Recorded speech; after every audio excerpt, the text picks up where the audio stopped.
Hi friends, welcome to chef Swami's kitchen. ನಾನು boarding ಆಗಿ ಅದರೊಳಗೆ ನಾನು ಹೇಗೆ ಹೋದೆ, ಅದರೊಳಗೆ ಏನಾಯಿತು ಅನ್ನೋದನ್ನು ನಾನು ನೆಕ್ಸ್ಟ್ ವೀಡಿಯೋದಲ್ಲಿ ತಿಳಿಸ್ತೀನಿ.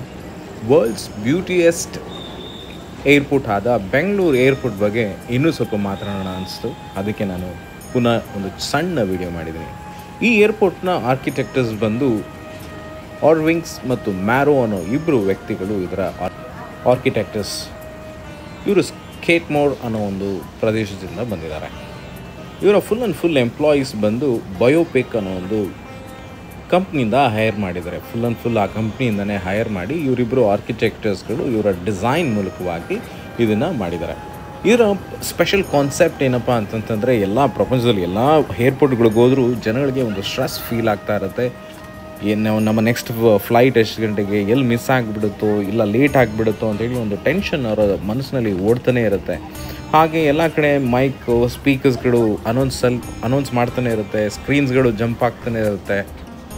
ಇದೇ ಕಾರಣಕ್ಕೆ ಅವರು ಆ್ಯಂಟಿ ಏರ್ಪೋರ್ಟ್ ಫೀಲ್ನ ಕೊಡೋಕ್ಕೋಸ್ಕರ ಈ ಏರ್ಪೋರ್ಟ್ನ ಅವರು ಡಿಸೈನ್ ಮಾಡಿದ್ದಾರೆ. ತುಂಬಾ ಫೇಮಸ್ ಆದ ಕೊತಾಸ್ ಕಾಫಿ ಅವರ ಒಂದು ಸಣ್ಣ ಬ್ರಾಂಚ್ ಈ ಏರ್ಪೋರ್ಟ್ನ ಒಳಗಡೆನೇ ಇದೆ. ಇವ್ರ ಕಾಫಿ ಬಗ್ಗೆ ನಾನು ಸುಮಾರು ಕೇಳಿದ್ದೆ, ಬಟ್ ಇವ್ರದ್ದು ಟ್ರೈ ಮಾಡಿರಲಿಲ್ಲ ಇವರಿಗೂ ಈ ಕಾಫಿನ. ಹೇಗಿದೆ ಅಂತೇಳಿ ಟ್ರೈ ಮಾಡಿ ನಿಮಗೆ ತಿಳಿಸ್ತೀನಿ.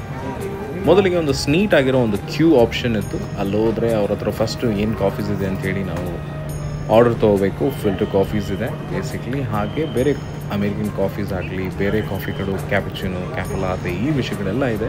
ಬಟ್ ನಾವು ಒಂದು ಫಿಲ್ಟರ್ ಕಾಫಿ ಟ್ರೈ ಮಾಡೋಣ ಅಂಥೇಳಿ ಒಂದು ಫಿಲ್ಟರ್ ಕಾಫಿ ಆರ್ಡರ್ ಮಾಡಿದೆ. ಅದನ್ನು ಅವರು ಮಿಷಿನಲ್ಲೇ ಕಾಫಿನ ಫಾಸ್ಟಾಗಿ ಮಾಡಿಕೊಟ್ಟರು.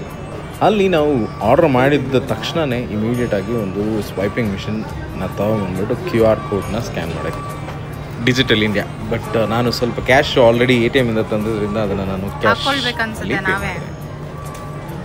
ಹಾಗೆ ನಾನು ಕಾಫಿ ಕೊಟ್ಟ ತಕ್ಷಣ ನಾನು ಇಮಿಡಿಯೇಟಾಗಿ ಅದನ್ನ ಒಂದು ಸಿಪ್ ಕುಡಿದೆ. ತುಂಬಾ ಕಹಿಯಾಗಿತ್ತು. ಆಮೇಲೆ ಅರ್ಥ ಆಯ್ತು ನನಗೆ ನಾನು ಕಾಫಿಲಿ ಶುಗರ್ ಮಿಕ್ಸ್ ಮಾಡಿಲ್ಲ ಅಂಥೇಳಿ. ಹಾಗೆ ಸೈಡಲ್ಲಿ ಒಂದು ಸ್ವಲ್ಪ ಎಲ್ಲ ವೆರೈಟೀಸ್ ಆಫ್ ಶುಗರ್ಸ್ ಇಟ್ಟಿದ್ದಾರೆ, ವಿತ್ ಸ್ಟಾರರ್ ಸ್ಟಿಕ್ಸ್ಗಳು ಇಟ್ಟಿದ್ದಾರೆ. ಶುಗರಲ್ಲಿ ಹೋಗಿ ಚೆಕ್ ಮಾಡಿದಾಗ ನನಗೆ ಸರ್ಪ್ರೈಸಿಂಗ್ ಆಗಿತ್ತು. ಇದೇ ಫಸ್ಟ್ ಟೈಮ್ ಅವರು ಜಾಗ್ರಿನ ಪೌಚ್ಗಳಲ್ಲಿ ಮಾಡಿಟ್ಟಿದ್ದರು. ಇದನ್ನು ನೋಡಿ ನನಗೆ ತುಂಬಾ ಖುಷಿ ಆಯಿತು. ಹಾಗೆ ಒಂದು ಕೋಲ್ಡ್ ಕಾಫಿ ಟ್ರೈ ಮಾಡೋಣ ಅಂಥೇಳಿ ಅವ್ರದ್ದೇ ಕಂಪ್ನಿಯ ಒಂದು ಕೋಲ್ಡ್ ಕಾಫಿ ತೊಗೊಂಡೆ. ಸೊ ಈ ಕೋಲ್ಡ್ ಕಾಫಿಲೂ ಕೂಡ ಅವ್ರ ಹತ್ರ ಸುಮಾರು ಆಪ್ಷನ್ಸ್ ಇದೆ. ನಾನು ಸಿಂಪಲ್ಲಾಗಿ ಸೌತ್ ಇಂಡಿಯನ್ ಫಿಲ್ಟರ್ ಕಾಫಿನ ಒಂದು ಕೋಲ್ಡ್ ಕಾಫಿನ ಟ್ರೈ ಮಾಡಿದೆ, ಚೆನ್ನಾಗೇ ಇತ್ತು. ಹೀಗೆ ಇವ್ರ ಹತ್ರ ಸುಮಾರು ವೆರೈಟೀಸ್ ಟೀ ಆಪ್ಷನ್ಗಳು ಕೂಡ ಅವೈಲಬಲ್ ಇದೆ. ಟೀ ಪೌಚಸ್ಗಳು ಅವೈಲಬಲ್ ಇದೆ. ನೀವು ಬೇಕು ಅಂತಂದರೆ ಆ ಪೌಚ್ಗಳನ್ನ ಕಾಫಿ ಪೌಡರ್ಸ್ಗಳನ್ನ ನೀವು ಪರ್ಚೇಸ್ ಮಾಡ್ಬೋದು ಅವ್ರ ಹತ್ರ. ಫಸ್ಟಿಗೆ ಒಂದೆರಡು ಜಾಗ್ರಿನ ಹಾಕಿ ನಾನು ಟೇಸ್ಟ್ ಮಾಡಿ ನೋಡಿದೆ, ಬಟ್ ಅದು ಇನ್ನೂ ಸ್ಟ್ರಾಂಗಾಗೇ ಇತ್ತು. ಅದಾದಮೇಲೆ ಇನ್ನೂ 2 ಜಾಗ್ರಿ ಪೌಡರ್ನ ನಾನು ಮಿಕ್ಸ್ ಮಾಡಿ ಟೇಸ್ಟ್ ಮಾಡಿದಾಗ ಕಾಫಿ ತುಂಬಾ ಚೆನ್ನಾಗಿತ್ತು. But overall it was little stronger side. Coffee strong ಆಗಿ ಬೇಕಾದವರು ಇಲ್ಲಿ ಟ್ರೈ ಮಾಡ್ಬೋದು. ನಾವು ಕಾಫಿ ಆರ್ಡ್ರ್ ಮಾಡುವಾಗಲೂ ಕೂಡ ಲೈಟ್ ಕಾಫಿ ಅಂತಲೇ ಹೇಳಿನೇ ಕೊಟ್ಟು, ಬಟ್ ಲೈಟ್ ಕಾಫಿನ ಇಷ್ಟೊಂದು ಸ್ಟ್ರಾಂಗ್ ಆಗಿದೆ ಅಂತಂತಂದರೆ ನೀವು ಸ್ಟ್ರಾಂಗ್ ಕಾಫಿ ಅಂತ ಹೇಳಿದ್ರೆ ಎಷ್ಟು ಸ್ಟ್ರಾಂಗ್ ಕೊಡ್ತಾರೆ ಅಂತ ನನಗೆ ಗೊತ್ತಿಲ್ಲ. ಹಾಗೆ ಸುಮಾರು ಅವ್ರ ಹತ್ರ ಸ್ನ್ಯಾಕ್ಸ್ ವೆರೈಟೀಸ್ಗಳು ಕೂಡ ಇದೆ, ಲೈಕ್ ಟಿಫನ್ ವೆರೈಟೀಸ್ಗಳಿದೆ. ಹಾಗೆ ಅವ್ರ ಹತ್ರ ಕುಕೀಸ್ ವೆರೈಟೀಸ್ಗಳು ತುಂಬ ಚೆನ್ನಾಗಿದೆ. ಅದರಲ್ಲಿ ನಾನು ಟ್ರೈ ಮಾಡಿದ ಒಂದು ಚಾಕ್ಲೇಟ್ ಕುಕೀಸ್ ಮತ್ತು ಒಂದು ಓಟ್ಸ್ ಕುಕೀಸ್ ಎರಡೂ ತುಂಬ ಚೆನ್ನಾಗಿತ್ತು.